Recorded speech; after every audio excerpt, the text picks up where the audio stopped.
Alright, hello everyone. Alright, so this is gonna be more about my dissertation, but also, first I kind of want to say kind of like why I'm doing this dissertation. I'm doing this dissertation because a lot of my life has been involved kind of like bettering myself, and I believe that conflict is one of the cornerstones to bettering oneself if one knows how to understand it um, in the right terms. And collegiate terms, if you kind of like pay attention to the wording, even though it doesn't seem kind of like dark or kind of like it's this way. What the research that I am doing, what previous research has done, is they basically contend to the one, the atom model of science, the old science. They're not accepting the new science of quantum physics.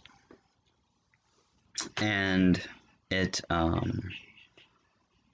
basically the old ways were about trying to structure reality the way how you want it to be within a given system.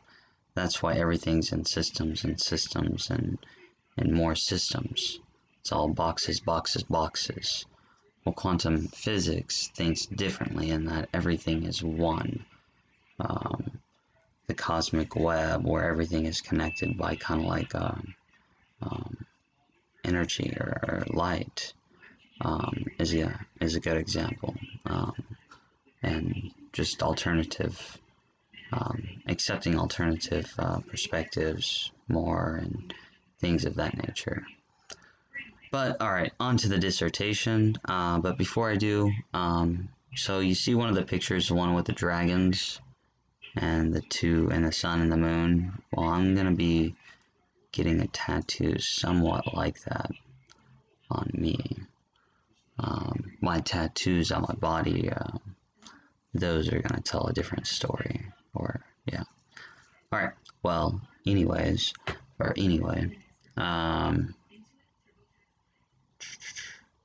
as conflict, um, as conflict involves perceptions of personal animosity and incapability, it produces negative emotions such as anger, contempt, hate, and frustration.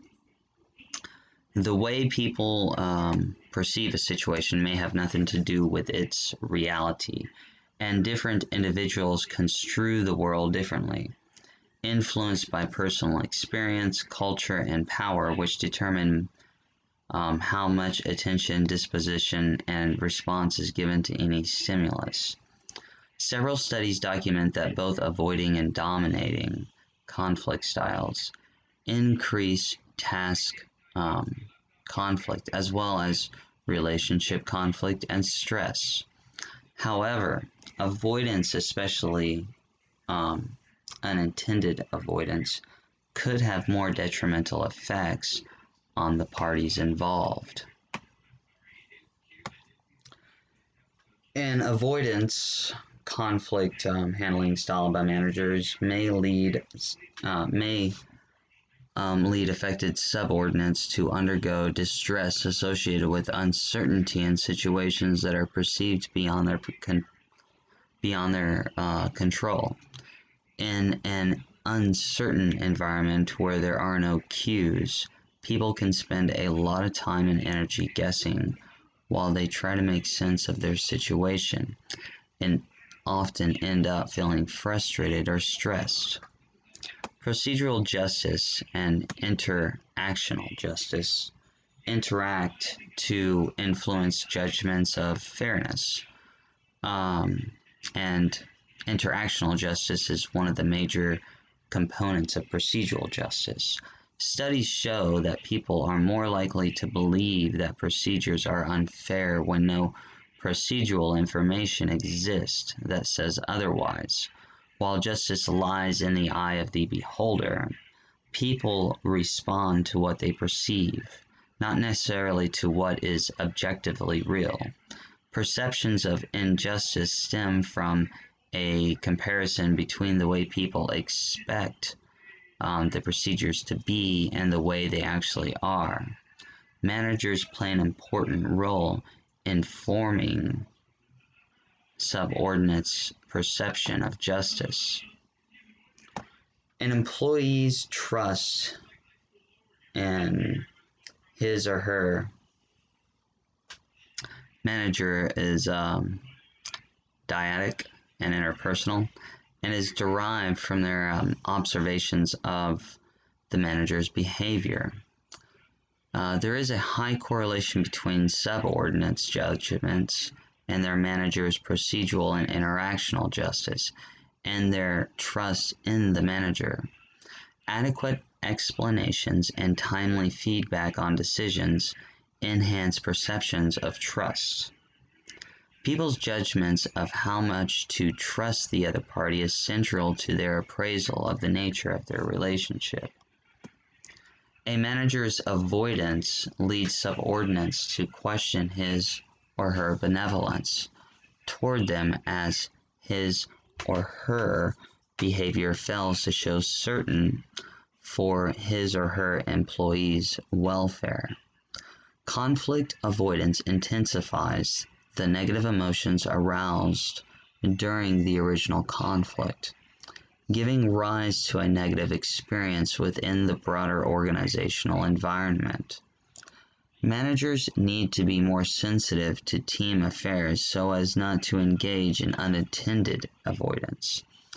To this end, managers may engage in communication with subordinates to understand the situation and decide which handling styles should be used.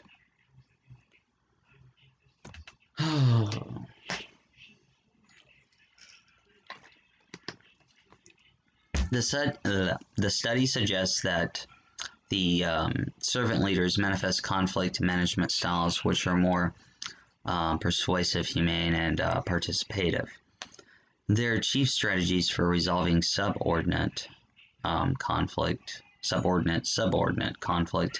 are intentional diagnosis of the situation, leaders' intervention in facilitating an applicable situation, and impartially of the leader while affecting resolution of conflict, diagnosis of the conflict situation, restraint, patience, composure, and humility of the servant leader have emerged as major leadership characteristics, as well as strategies for dealing with any provocative employee behavior. Conflict is natural. The onus of managing the conflict between members of an organization may often be on the leader of the organization, who could intervene to check its escalation into formal dispute, reduce it to the level of being least damaging, resolve it to facilitate cordial interpersonal relations, or harness it as the primary strengths of the groups and teams to enhance organizational effectiveness. Different individuals may select different conflict management styles depending on their personality, beliefs, values, behavioral orientation, and various contextual factors. Managers with different managing styles manage conflict differently. A two-dimensional framework comprising 5 predominant modes of managing conflict. These 5 modes derive from the 2 dimensions of assertiveness and cooperativeness, or avoiding, competing, accommodating, compromising, and collaborating. Another conceptualization of conflict management style was proposed, the 2 dimensions for differentiating various styles for resolving conflict: concern for self and concern for others. All the above conflict resolution frameworks are based on the premise that conflict is negative in nature, which is resolved by different types of leaders in different ways to prevent its escalation into formal dispute. On the other hand, there is an alternative hypothesis regarding neutrality of conflict, wherein it is suggested that conflict is neither positive nor negative. Conflict can and should be resolved through peaceful means. So there is a structural, cultural, and behavioral attitudes of conflict resolution. To bring peace, we need to address all three attributes. This at times becomes difficult. For example, the non-state system, being devoid of structural power, may be unable to use this power while handling violence.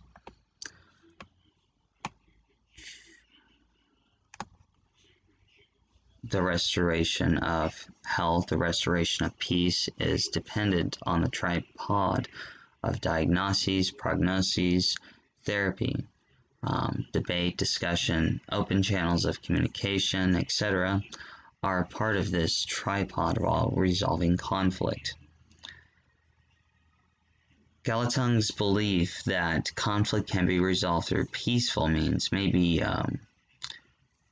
concentrated by the servant leader's approach toward conflict resolution.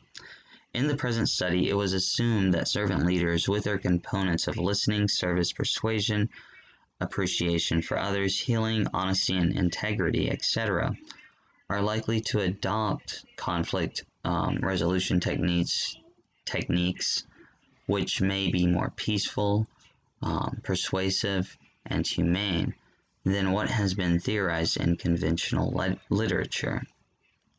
Servant leaders' spiritual orientation helps them to engage the followers in authentic and profound ways so that they are transformed and become what they are capable of becoming.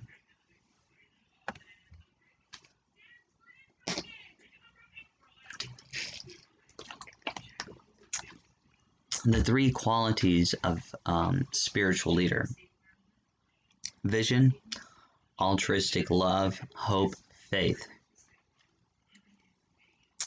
have been conceptually and empirically associated with SL, or spiritual leader, and have documented the importance of the vision for SL. However, what differentiates SL from spiritual leadership is the existence of behavioral dimension of self-sacrifice, servanthood. Moreover, the SL literature, the servant leader, SL is servant leader. Moreover, the servant leader does not mention the attainment of joy, peace, and serenity as goals of SL. However, intercalling and membership seem to be inherent to SL behavior.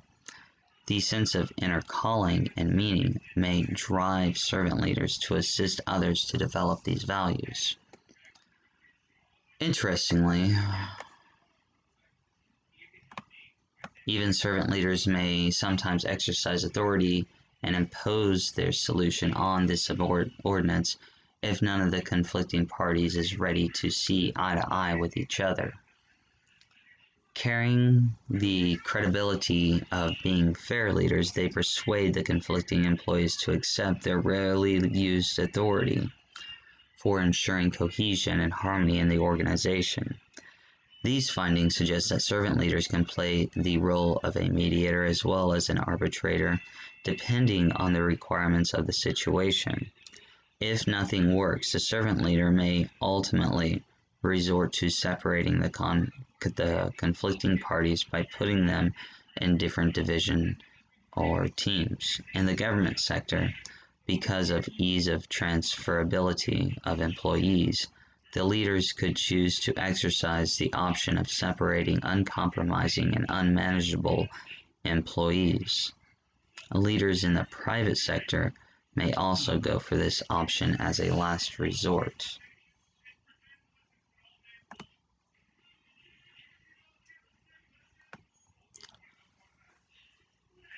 Conflict is the internal and external discord that results from differences in ideas, values, or feelings between two or more people, in a way that one tries to prohibit the other from achieving his or her goals.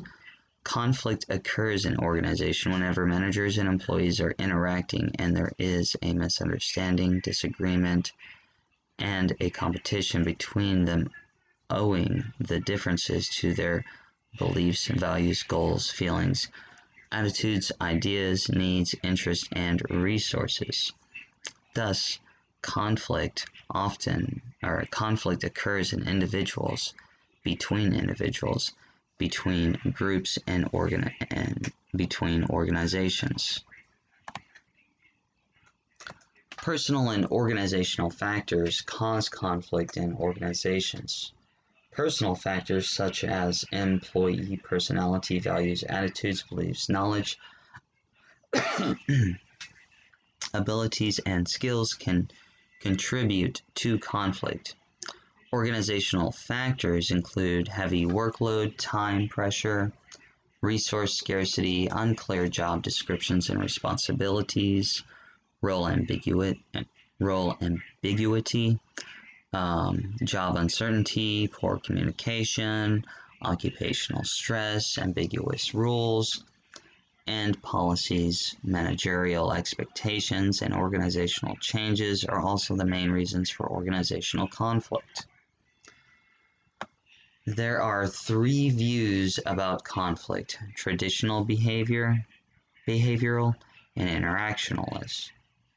The traditional view suggests that conflict is harmful with negative consequences, such as violence and destruction, and therefore must be avoided or suppressed at any cost. The behavioral of human relations views argue view. Let me resay that. The behavioral or human relations view argues that conflict is natural and inevitable in organizations, may have either positive or negative results, and thus should properly and carefully managed.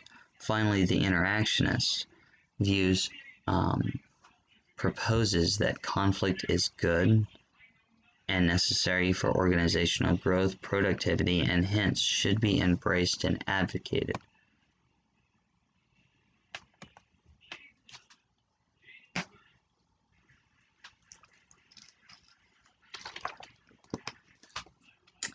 People working together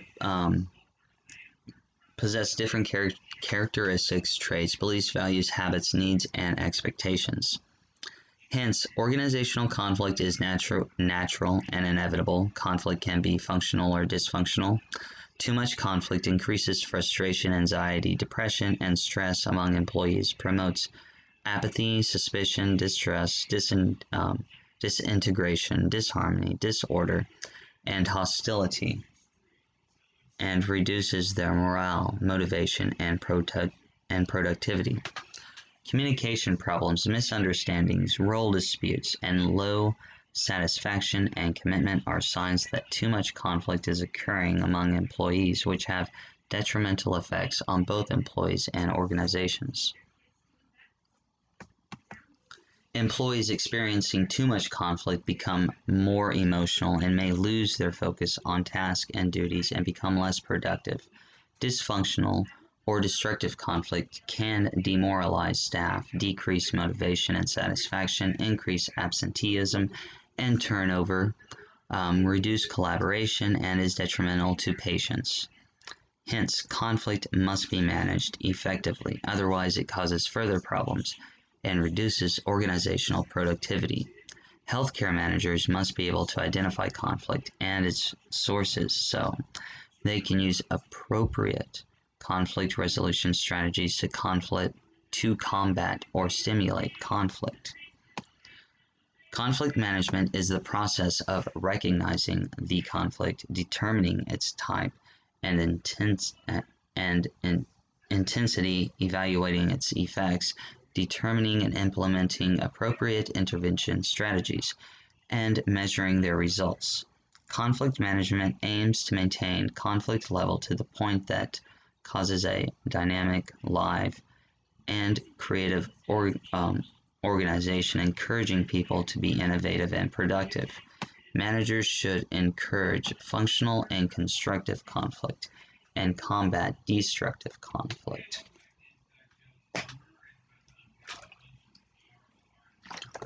Alright, I got about 4 more pages, so I'm going to just finish this on out. About 20 something minutes in. Okay.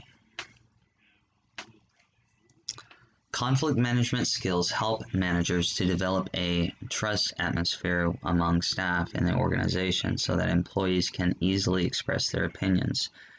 Ineffective conflict management negatively affects an organization through generating more conflict. Therefore, hospital managers should identify conflict type, intensity, and its effects, and accordingly apply appropriate strategies to handle conflict smoothly and positively. Otherwise, conflict hinders employees and organizational productivity.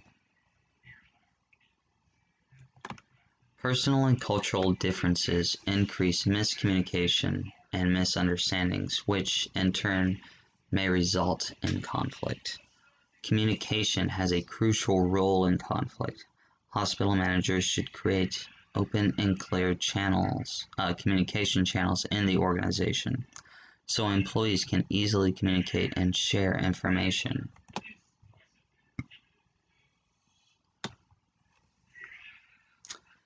Never mind.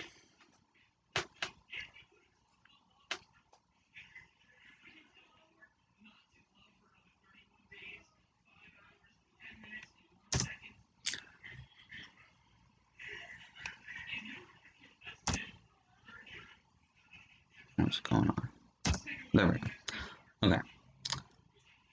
It is stated that opening has to adapt to the structure which causes unexpected, undesirable, and sudden results.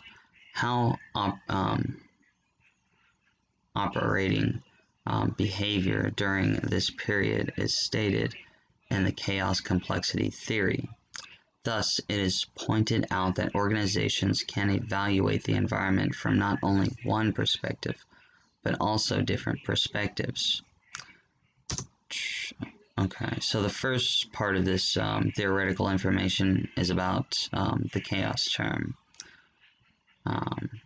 It mentions how some researchers use the chaos term. At this, the second part will be about how chaos complexity theory undergoes changes until it is uttered.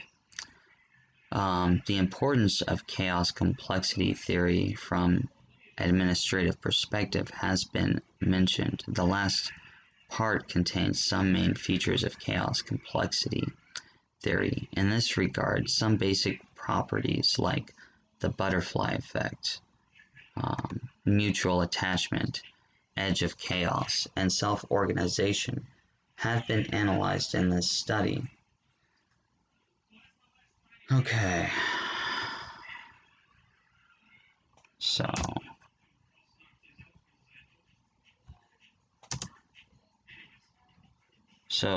an introduction to chaos concept means open vacuum of space, cliffs making gaps in Greek. This concept, which we often use in our daily speech and it is in philosophy, sociology, education, organization, have been defined differently by varied authors. According to these writers, chaos is not a science of case. It is science of a period, and not a science of existence. It is a science of formation. Chaos is also defined as a metaphor in which small changes cause great changes. Briefly, chaos is an order and irregularity of cosmos. The chaos concept was first used in physical science by Boltzmann in the 19th century. Accordingly, chaos points out that conflicts, nonlinear, and dynamic systems have acted disorganizedly. Complex means sophistication, nonlinear means mathematician formations. Dynamics also show that this system does not have a stable form.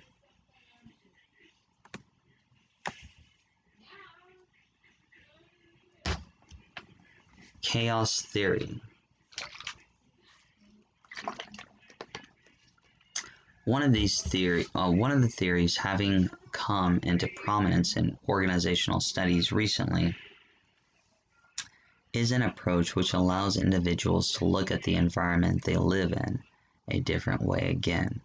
In chaos theory, the fact that everything is constantly changing, that change is immutable in a developing world, and that organizations have to adapt to such changes have been questioned. Chaos theory points out that the relationship in complex organizational structure is nonlinear, and there is a mechanism which reveals unexpected and sudden results. Especially currently, as a new perspective, chaos theory has brought a new expansion to scientific field with its finding and data by adapting to many scientific areas. In math, scientist Stewart has uttered that mathematics is a significant means to understanding cosmos and natures, though it is abstract and elusive. A cornerstone of industrial relations theory is the idea that the potential for conflict is inherent in their employment relationship. A corner in industrial relations IR theory is the idea that the potential for conflict is inherent in the employment relationship across countries. Forms of workplace conflict and methods of conflict resolution take a range of forms. Workplace dispute resolution in the United States operates through three distinct subsystems. First, union-represented workplaces feature elaborated constructual grievance procedures that culminate in binding arbitration by private neutral labor arbitrators. Second, statutory and common law employment rights are enforced through a complexity and a highly conflictual court litigation system. Third, non-union workplaces feature a range of procedures and systems for conflict management adopted and managed unilaterally by employees. These three distinct subsystems produce a fractured landscape for workplace dispute resolution in the United States that is characterized by its individualistic focus and privatized structure. Dispute resolution is in unionized workplaces in the United States is shaped by the distinctive American system of labor relations, which originated in the Warner Act model dating back to the 1930s. Historically, under this model, there was a strong emphasis on the use of the strike weapon in support of bargaining demands, though in recent years, strike rates have declined dramatically.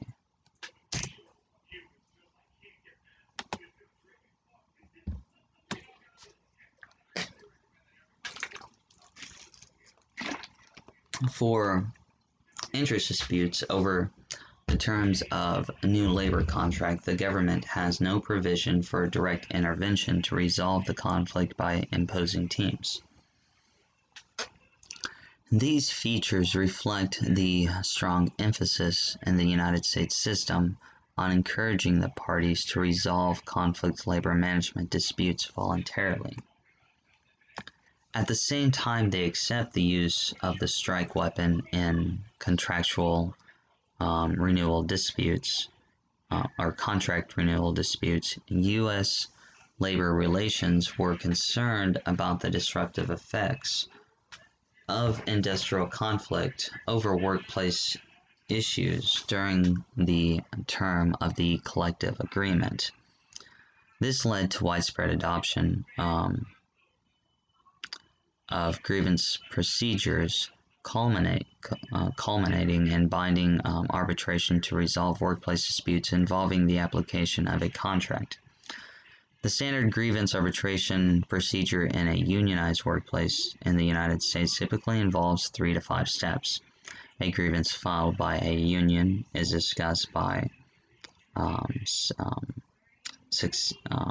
successively higher levels of union and management representatives, and if unresolved, is submitted to arbitration. The final labor arbitration step, central to this system of workplace dispute resolution, avoids the disruption effects of industrial action in the workplace and provides industrial justice. Many employers therefore take internal organizational measures to avoid litigation, including training, monitoring managers to avoid discriminatory behaviors and establish internal complaint procedures to resolve problems before they result in litigation. Alright, so you won't have to hear those notes anymore for maybe a little while, because I'm going to spend this next week writing this thing now that I've spoken out my notes. Kind of soak them in and everything like that. So yeah, that's basically what I'm doing for my dissertation so far.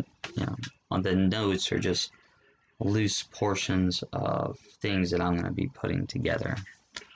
So I hope you enjoyed that. I'm glad that's over with, because that was a lot of reading, a lot of writing, and a lot of speaking.